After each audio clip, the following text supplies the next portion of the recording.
لے کر آئے گا اور رب کے سامنے حاضر کر دے گا، پیش کر دے گا اور کہے گا ربا یہ لسٹ حاضر ہے، تو الہ العالمین کہیں گے اے حافظ قرآن اب تو جنت میں داخل ہو جا، اور ساتھ میں تو اپنے 10 افراد کو، ایسے لوگوں کو لے کر جنت میں داخل ہو جا جو جہنم میں جانے والے تھے۔ میرے عزیزو، یہ مقام ہے حافظ قرآن کا، یہ مقام ہے حامل قرآن کا، یہ مقام ہے ایک ادنا سا طالب علم کا۔ اب ہمیں سوچنے کی ضرورت ہے اور کوشش کرنے کی ضرورت ہے، ہم اپنے بچوں کو حافظ قرآن ضرور بنائیں، ہم اپنے بچوں کو عالم دین ضرور بنائیں اور اپنے معاشرے کو درست کریں۔ اللہ وقال النبی صلی اللہ تعالی علیہ وسلم اشراف امتی حملۃ القرآن او کما قال علیہ الصلاة والسلام۔ دنیا نے دین کو بھلا رکھا ہے، دنیا نے دین کو بھلا رکھا ہے، غفلت کی نیند سلا رکھا ہے۔ اس دور میں خوش نصیب ہے وہ اکبر جس نے بھی قرآن مجید کھلا رکھا ہے۔ مومن کا یہ کردار، مومن کی یہ پہچان، اخلاص میں ہو روح تو اعمال میں جان، ایمان کی بجلی ہو ہمارے تڑپتے ہوئے دل میں، ایمان کی بجلی ہو ہمارے تڑپتے ہوئے دل میں، ایک ہاتھ میں نبی کا فرمان اور ایک ہاتھ میں اللہ کا قرآن۔ معزز سامعین کرام اور عزیز طلبہ اور پردے میں بیٹھے ہوئے میری مائیں اور بہنیں، توجہ سے بیٹھیں اور دھیان سے سنیں، وقار کے ساتھ، عظمت کے ساتھ بیٹھیں۔ یہ محفل بہت ہی بابرکت اور عظمت کے قابل ہے۔ جس نسبت سے یہ محفل سجائی گئی ہے، میرا ایمان ہے، عقیدہ ہے کہ یہ محفل محبوب خلاق دو عالم ہے، یہ محفل محبوب خلاق دو عالم ہے۔ یہاں قرینے سے بیٹھو، یہاں ایمان سورتا ہے۔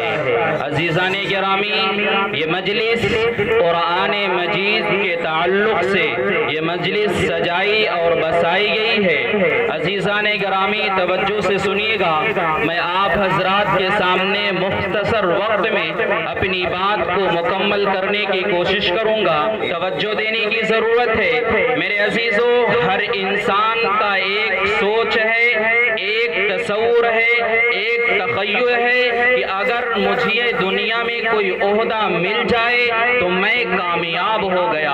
اسی طریقے سے مجھے گاؤں کے اندر، محلے کے اندر، سوسائٹی کے اندر، معاشرے کے اندر ایک مقام، مرتبہ، عروج، بلندی مل گئی تو میں سمجھتا ہے وہ انسان کہ مجھے کامیابی مل گئی۔ نہیں میرے عزیزو، بالکل ہم غفلت کی چادر اوڑے ہوئے ہیں۔ ہمیں اور آپ کو غفلت کی چادر سے نکلنا ہوگا، اسے پھینکنا ہوگا۔ نبی کریم صلی اللہ علیہ وسلم کا ارشاد مقدس سنتے جائیے اور دلوں میں بسائیے اور اپنے آپ کے اندر ایک عزم کیجئے، ارادہ کیجئے، عزم مصمم یہاں سے کر کے اٹھیے گا۔ نبی کریم صلی اللہ علیہ وسلم کا ارشاد مقدس ہے، خیرکم من تعلم القرآن وعلمہ، کہ تم میں سب سے بہتر وہی ہے جو قرآن سیکھتا ہے یا قرآن سکھاتا ہے۔ اب بھلا بتاؤ میرے عزیزو، اگر ہمیں دنیا میں کوئی عہدہ مل گیا تو کیا ہم کامیاب ہو گئے؟ نہیں، ہرگز نہیں۔ کیا ہم کسی بستی کے یا محلے کے پردھان بن گئے یا کوئی عہدہ مل گیا؟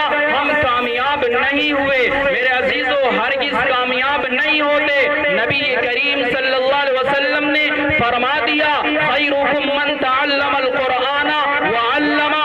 یہ بالکل گارنٹی ہے، یقین کے ساتھ یہ بات کہی جا رہی ہے۔ نبی کریم صلی اللہ علیہ وسلم کا فرمان مقدس بالکل درست ہے اور سچ ہے، برائی کے دانے کے برابر بھی غلط نہیں ہو سکتا۔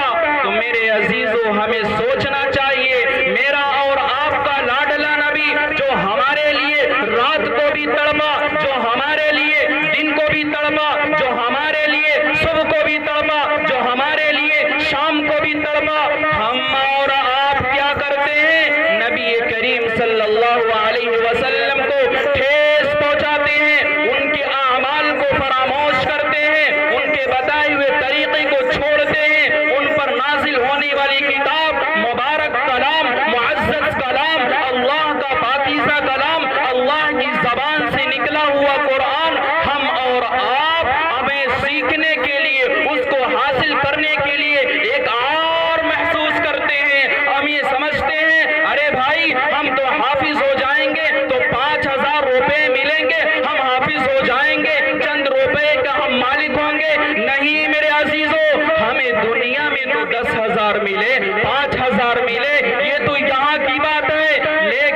یعنی کہ انتقال کر کے دنیا سے چلے جائیں گے، اور ایک محفل ہوگی جسے حشر کا دن کہا جاتا ہے، جسے قیامت کا دن کہا جاتا ہے۔ لوگوں کا ہجوم ہوگا، لوگوں کا وہاں پر جم گھٹا ہوگا، لوگ اکٹھا ہوں گے، ہر انسان نفسی نفسی کے عالم میں ہوگا، ہر انسان پریشان ہوگا کہ اب کیا ہوگا، اب کیا ہوگا۔ ہر انسان، ہر کوئی اپنے آپ میں بے فکر ہوگا۔ لیکن میرے عزیزو، یہ حافظ قرآن کا مقام سمجھانے کی کوشش کر رہا ہے۔ یہ ادنا سا طالب علم توجہ سے سنیے گا، آپ میرے بھائی ہیں، اس لیے میرے عزیزو بے جھجک اور بے نڈر ہو کر میں اپنوں میں بات کہنے کے لیے نہیں ڈرتا، کیونکہ نبی کریم صلی اللہ علیہ وسلم کو مخاطب کیا جا رہا ہے، وَأَنذِرْ عَشِيرَتَكَ الْأَقْرَبِينَ۔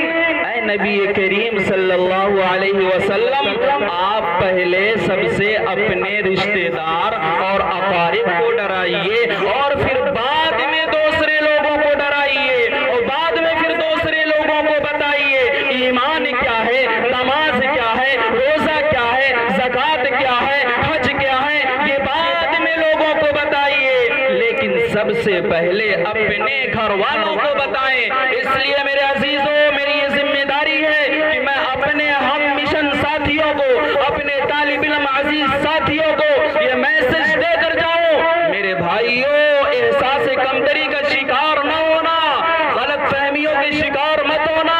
ارے ہم حافظ ہو گئے تو ہمیں کیا ملے گا؟ نہیں، یہ سب بالکل سوچنے کی ضرورت نہیں ہے۔ آئیے میں حدیث پیش کرنے جا رہا ہوں۔ حضرت معاذ جوہنی رضی اللہ تعالی عنہ اس حدیث کے راوی ہے، فرمایا کیا جا رہا ہے، من قرأ القرآن وعمل بما فيه البس والداه تاجا يوم القيامة ذو احسن من ذو الشمس في بيوت الدنيا لو كانت فيكم فما ظنكم بالذي عمل بهذا۔ فرمایا کیا جا رہا ہے، نبی کریم صلی اللہ علیہ وسلم ارشاد فرما رہے ہیں، یہ حافظ قرآن کے مقام کو بتلایا جا رہا ہے۔ ان کے والدین سے بھی میں مخاطب ہوں، توجہ سے سنیے گا اور غور کیجئے گا اور خوشی منائیے گا۔ فرمایا کیا جا رہا ہے، جس ماں باپ نے، جس کے والدین نے اپنے آپ کو مصیبتوں میں برداشت کیا، پریشانیوں میں برداشت کیا، اور دشواری آتی گئی، اس میں اپنے آپ کو صبر کیا، اور اپنے ایک لاڈلے کو، اپنے ایک بچے کو، اپنے ایک بیٹے کو حافظ قرآن بنا دیا، قرآن کے مطابق اس کی زندگی گزر رہی ہے، قرآن کے مطابق وہ اپنی زندگی گزار رہا ہے، تو رب کے نبی جناب محمد عربی صلی اللہ علیہ وسلم ارشاد فرما رہے ہیں کہ اس کے والدین کو، اس حافظ قرآن کے والدین کو قیامت کے دن بلایا جائے گا، آواز لگائی جائے گی، ندا بلند کی جائے گی، اور کہا جائے گا فلاں ابن فلاں کہاں ہے، وہ آ جائے، ان کے والدین آ جائیں گے۔ اس کے بعد رب کی جانب سے اعلان ہوگا، اے فرشتوں کی جماعت، حافظ قرآن کے والدین کے سر پر ایک ایسا تاج رکھو، ایک ایسا شاندار جاندار تاج رکھو جس کی روشنی میرے عزیزو کسی ایک مفتی کا فتویٰ نہیں، کسی ایک ادارے کا فتویٰ نہیں، دارالعلوم کا فتویٰ نہیں، یا کسی عالم کا فتویٰ نہیں، بلکہ جس کے صدقے میں اس دھرتی کو بنایا گیا، آسمان کو سجایا گیا، ان کا ارشاد مقدس ہے۔ کہا جاتا ہے ان کے، فرمایا جاتا ہے کہ ان والدین کے سر پر ایسا تاج ہوگا جو سورج سے بھی چمکدار ہوگا، اس سے بھی زیادہ اس کی روشنی ہوگی جو ان کے سر کے اوپر جو تاج رکھا جائے گا۔ اب بھلا بتاؤ، اور جب ان کے والدین کا یہ حال ہے تو اس خود جو حافظ قرآن ہے اس کا کیا مقام ہوگا، اس کا کیا مرتبہ ہوگا۔